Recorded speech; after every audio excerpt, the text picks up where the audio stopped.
You've all heard the term brainstorming and probably have been through a number of brainstorming activities and exercises at meetings, at trainings, etc.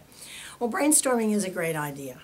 And it's great because it gets the energy flowing and we don't get stuck being bogged down with any one idea and then tearing it apart.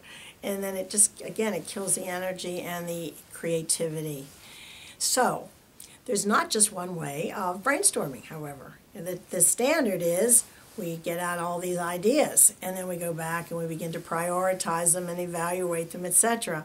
And that's because everybody is shouting out at one time.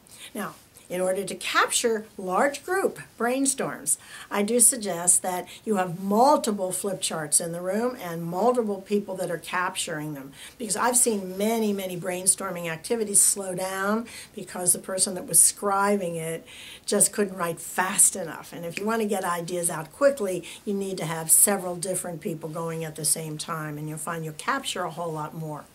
But what's the downside of that?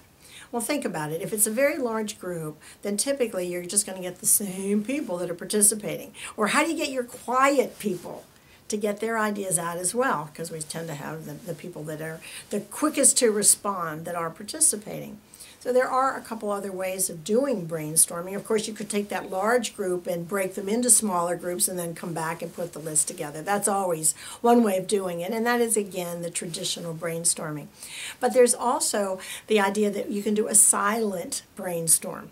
Sounds a little contrary, doesn't it? But what you're doing is literally having a piece of paper going around and around and around, or having everybody write down 3 to 5 ideas and then collecting them. So there's no noise, there's no oral contribution at the time, but it is in writing. And so people are going around and collecting the ideas. So that is another way.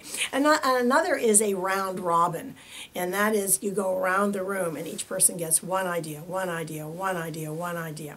Now, the advantage, of course, is that everyone is participating.